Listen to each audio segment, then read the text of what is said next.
me chamava muita atenção como é que um cientista tinha permanecido na memória da população e das pessoas comuns.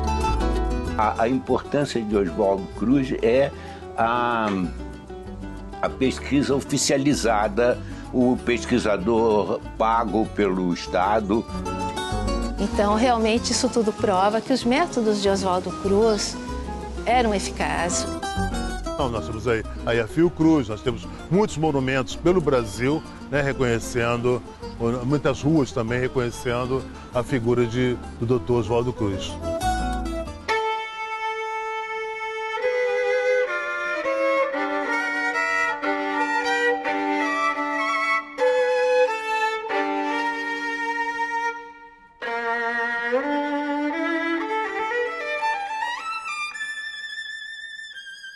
Na virada do século XIX para o século XX, o Rio era lindo, mas sujo.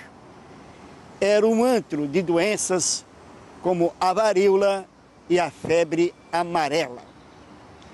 Para se ter uma ideia, entre 1897 e 1906, cerca de 4.000 estrangeiros morreram vítima dessas epidemias.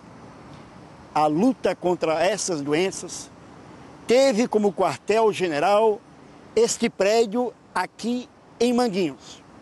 Mas não foi uma luta fácil. Houve resistência sangrenta que passou para a história com o nome da Revolta da Vacina. Os 140 anos de nascimento do grande cientista brasileiro Oswaldo Cruz é o tema de hoje do programa De Lá Pra Cá. Oswaldo Gonçalves Cruz nasceu em São Luís do Paraitinga, em São Paulo, no dia 5 de agosto de 1872. Era filho do médico Bento Gonçalves Cruz e de Amália Taborda Bulhões Cruz.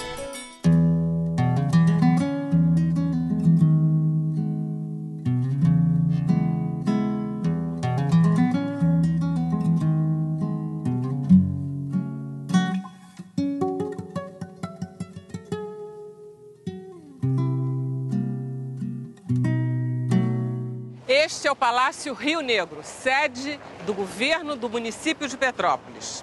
A Prefeitura de Petrópolis foi criada em 1916 e Oswaldo Cruz foi nomeado o primeiro prefeito de Petrópolis. Oswaldo Cruz era um empreendedor, um homem público reconhecido e respeitado. Mas era um homem, apesar de jovem, extremamente doente, que sofria de uma insuficiência renal crônica. Ele assume a prefeitura de Petrópolis, mas morre logo depois, em fevereiro de 1917, aos 44 anos, aqui em Petrópolis.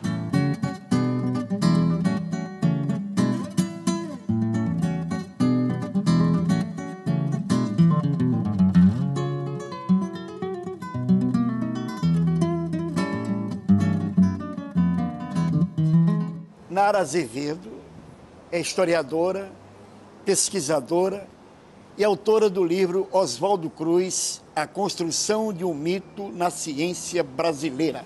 Tudo bem, né? Tudo bem. Certinho. Por que a construção de um mito na ciência? Nós não temos muitos heróis nacionais, né? Tiradentes, os nossos heróis, em geral, são militares, não é? Isso nós estamos falando do início do século XX, não é? E a medicina, nesse momento, ela era, digamos, um poder em ascensão. Quer dizer, a ciência e a medicina procuravam um lugar na sociedade brasileira para nela intervir e imaginava-se que o Brasil poderia ser uma nação desenvolvida, civilizada, como eram os termos da época, como outras nações europeias. E a medicina e a saúde pública, não é? Onde Oswaldo Cruz atuou muito firmemente e decisivamente, na minha opinião, tinham um projeto de construir esse novo país desenvolvido e civilizado. Aos 5 anos, Oswaldo Cruz se mudou com a família para o Rio de Janeiro. Estudou no Colégio Pedro II e, em 1887, com apenas 14 anos de idade, se matriculou na Faculdade de Medicina do Rio de Janeiro. Durante os 6 anos do curso, Oswaldo Cruz se interessou mais pela microbiologia do que pela própria medicina. Ele se forma aos 20 anos e vai fazer aquilo que qualquer médico jovem faria. Vai procurar um emprego num hospital, né? Vai fazer uma carreira de atendimento médico à população. Ele está longe da saúde pública nesse momento e ainda vai ficar assim por um bom tempo, né? Ele assume, no dia que ele defende a tese dele de doutorado, que era assim que se chamava, na Faculdade de Medicina do Rio de Janeiro, o pai falece naquele mesmo dia. E é uma coisa muito dramática, né? Para ele isso. E ele aí assume a clínica médica do pai na fábrica de tecidos Corcovado, vai trabalhar na Policlínica de Botafogo, né? Então, assim, Oswaldo Cruz, durante a década de 90 do século XIX, ele tem essa carreira médica. Em 1894, Oswaldo Cruz foi trabalhar na Policlínica Geral do Rio de Janeiro, onde montou e chefiou um laboratório de análises clínicas ligado ao Serviço de Moléstias Internas. Ainda em 1894, conseguiu diagnosticar como cólera uma epidemia que se proliferava no Vale do Paraíba.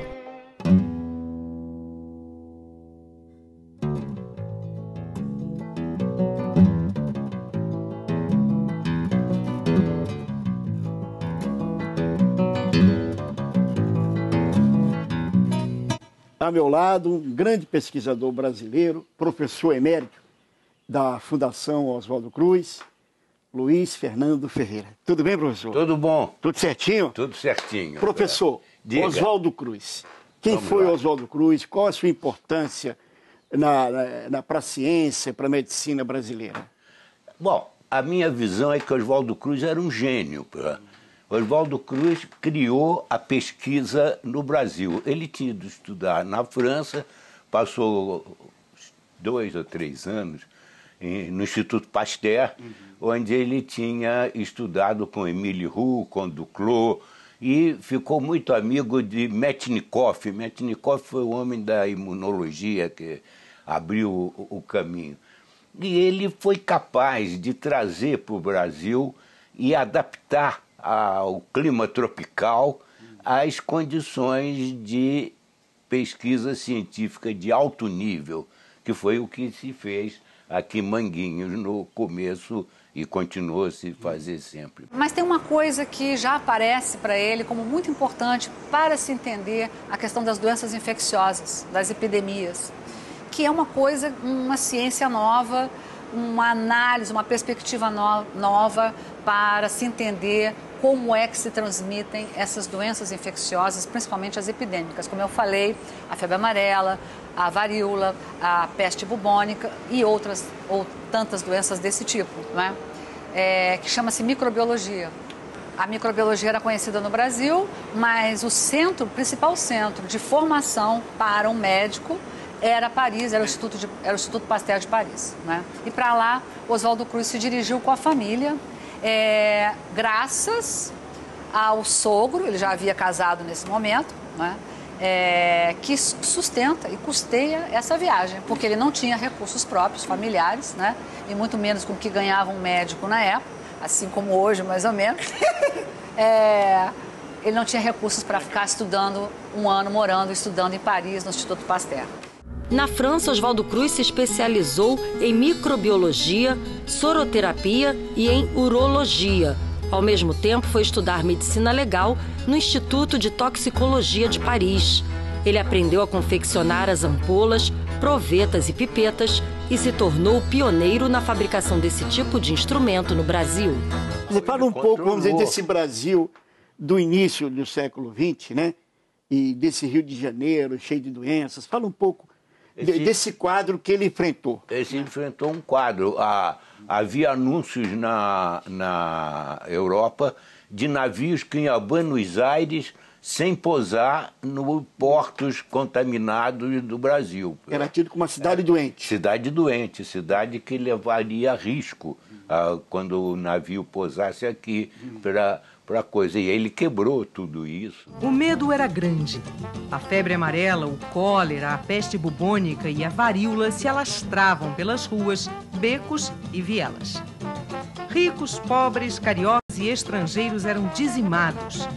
Com que armas o Rio poderia ganhar esta guerra contra a morte?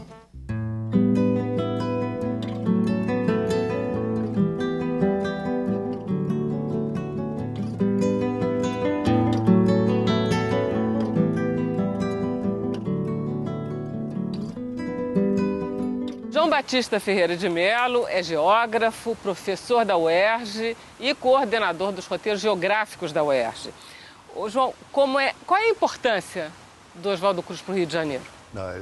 A importância é um homem extraordinário, né? Com 29 anos, ele se torna o diretor do Departamento de Vigilância Sanitária aqui na capital. O Rio era a capital da República. E o Rio se preparava para mudar sua feição. Não mais as ruas acanhadas, apertadas, não é? Ruas deterioradas, com cortiços. Então, a República clamava pela ordem e o progresso na geografia da cidade. Então, a cidade vai copiar Paris, vai ser a Paris dos trópicos. E, para isso, a população tem que ser sadia também. Então, não apenas a forma urbana, os edifícios, as grandes avenidas, as ruas que são alargadas, Carioca foi alargada, Assembleia foi alargada, 7 de setembro foi alargada, surge a Avenida Rio Branco, surge também a Avenida Beira-Mar, surgem outras, Atlântica, Mensá, abertura do túnel novo, e é preciso também que a população seja sadia. Tem a saúde. E aí, então, doutor, solicitado da França, melhor sanitarista, a França responde. Está aí, doutor Oswaldo Cruz. A cidade já tem mais de 800 mil habitantes. Como fazer para dar saúde a este povo? Os ricos tinham seus médicos de família. Os pobres contavam basicamente com a solidariedade das instituições de caridade.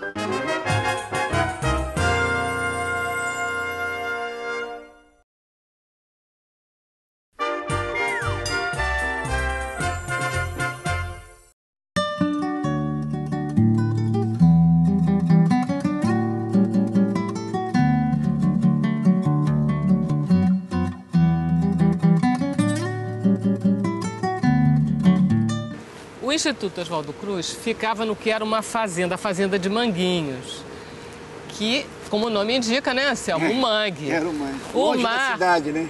O mar chegava ali no fundo da Baía de Guanabara. O Oswaldo Cruz vinha para cá? De barco. Isso. Aí contam que eram os barracões onde eles fabricavam soro e eles ficavam todos de jaleco branco, em silêncio, lá trabalhando. E na hora do almoço tinha uma barrica, 2 barricas, uma porta, e aí eles comiam ensopado de batata e de sobremesa uma banana e um café. Mas nessa brincadeira, esse Oswaldo Cruz fundou uma instituição muito respeitada, né? Um centro de referência na área da pesquisa mundial até hoje, né? Eu inclusive, é uma coisa interessante, eu fui testemunha, eu estava aqui nos anos 80, quando foi feita a solenidade de reintegração dos cientistas que tinham sido caçados pelo golpe de 64. Aí cantaram o hino nacional aqui. Sérgio Aroca. Foi na presidência do Sérgio Aroca. Enfim, o Oswaldo Cruz criou uma instituição que até hoje é uma instituição maravilhosa. O Instituto Soroterápico começou a funcionar no dia 25 de maio de 1900. Oswaldo Cruz assumiu o cargo de diretor técnico, produzindo vacina e soro contra a peste bubônica. 2 anos depois, ele assumiu a direção do Instituto, que hoje leva o nome dele.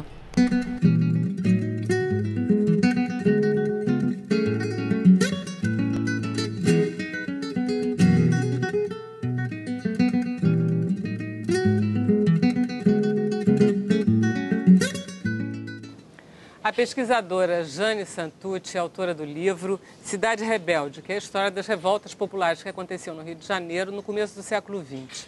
Nós estamos em Santa Teresa, professora. Santa Teresa, que é um bairro mais alto do que a média do Rio de Janeiro, tem alguma ligação a favor ou contra as epidemias? Santa Teresa é um lugar assim privilegiado por ser alto, né? Então ele não foi tão afetado pelas epidemias como as áreas mais baixas da cidade. Então, nesse sentido, ele não foi assim tão afetado. Ele era considerado um lugar mais assim salubre na época. Outras cidades europeias passaram por epidemias graves, né? Londres, a gente sabe, Paris, várias delas tiveram problemas de higiene. Mas isso é muito anterior aos problemas que o Rio de Janeiro enfrentava? É quase a mesma época, tanto é que Oswaldo Cruz ele se baseou assim nos métodos usados em Cuba, nas Filipinas e na França.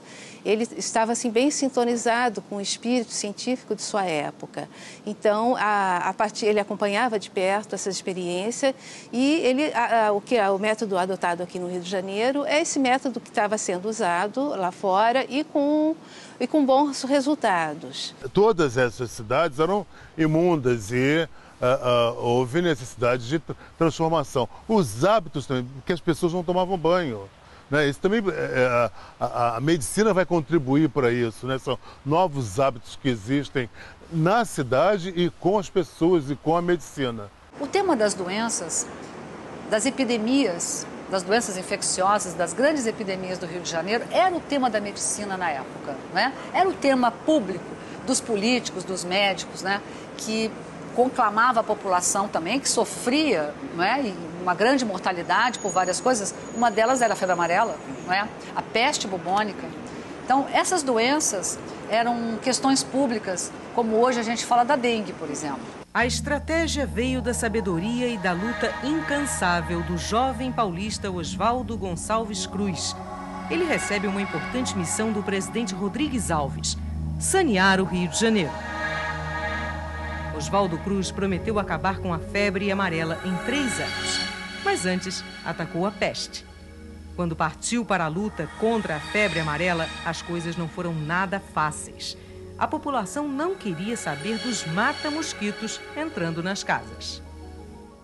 Nós tínhamos no verão a febre amarela, no inverno a varíola e entre uma e outra a peste bubônica, tuberculose. Ele começou atacando a febre amarela, atacando o mosquito. E com isso ele foi alvo de deboche na época, porque as pessoas não acreditavam que pudesse ser um mosquito transmissor. Até mesmo a classe médica, né, escrevia artigos condenando os métodos dele. Mas ele teve um grande sucesso. Em 6 meses ele conseguiu reduzir drasticamente o número de mortos de febre amarela.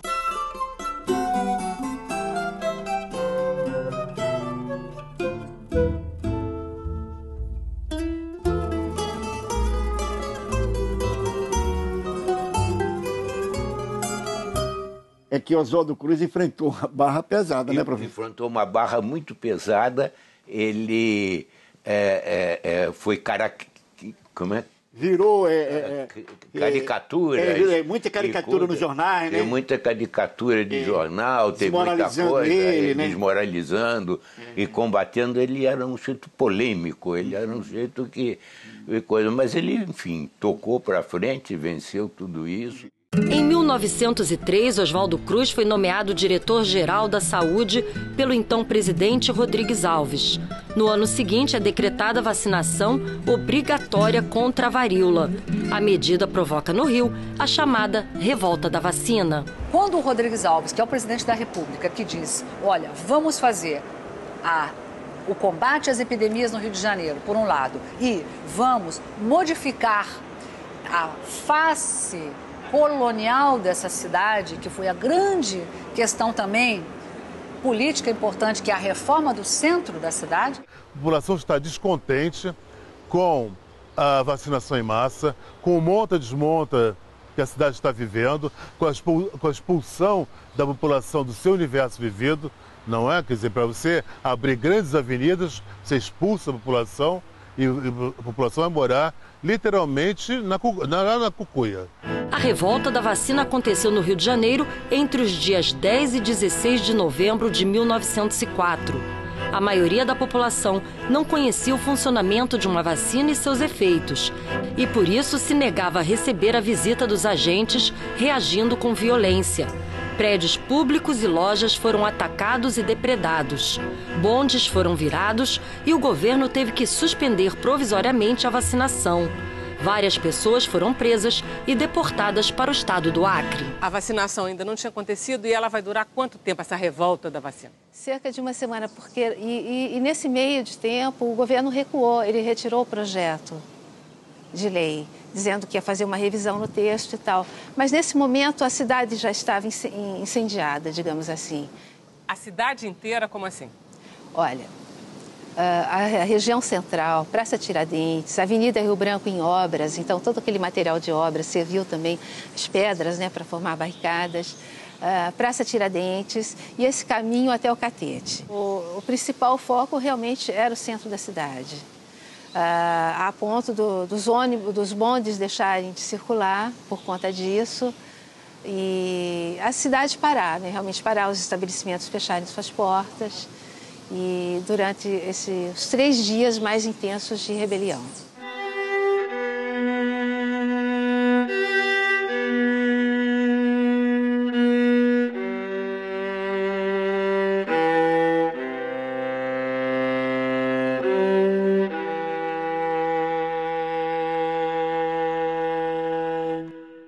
Depois, aos poucos, a cidade vai voltando ao normal, assim, com momentos, né, de tensão. Aí o comércio fechava a porta novamente, mas aí se acalmava. Isso durante ainda uns 4 ou 5 dias depois da revolta. Ele conseguiu ser bem sucedido nessa higienização do Rio de Janeiro? Não, ele não era reconhecido, só pelas autoridades mesmo, né? As pessoas... ele foi bastante combatido, muito mesmo, mas... Depois fica o reconhecimento que ele realmente transforma a saúde da cidade. Né? Mas na época não, porque as pessoas não queriam tomar vacina, o rato as pessoas não entendiam direito. E como é que termina a história toda? Bom, Oswaldo Cruz teve grande êxito naquele momento em relação à febre amarela e à peste bubônica. Quanto à varíola, o governo recuou. Aquele ano, assim, teve um aumento muito grande de casos de varíola. Em 1908 teve um surto onde quase 6.000 pessoas morreram. E aí aconteceu uma coisa curiosa, as pessoas começaram a perceber que quem tomava vacina não pegava a doença. Aí, assim, naturalmente começaram a procurar os postos de vacinação. Em 1910 teve um único caso de varíola no Rio de Janeiro. Hoje, a gente deve ao Oswaldo Cruz o quê na área da medicina? A noção que a gente tem de saúde hoje, saúde pública hoje, é claro que ao longo do século XX ela se transformou. Mas aquilo que o Oswaldo Cruz construiu entre 1903 e 1909, quando ele foi diretor-geral de saúde pública, o que equivale hoje a ser ministro da saúde, né? Perdurou o modelo de atuação pública do Estado, portanto, na saúde das pessoas, da população. Isso perdurou o século XX, atravessou o século XX. Isso se modifica somente nos anos 70, 80, principalmente em 88, com a nova Constituição que nós fizemos, né? E criamos o Sistema Único de Saúde, que é o que nós vivemos hoje, né? Então, a raiz, você pode encontrar a raiz do Sistema Único de Saúde ali lá atrás, no seguinte aspecto, é de que o Estado é responsável pela saúde da população. Essa noção Isso é uma ideia que vem desde o Oswaldo. Ele inicia isso.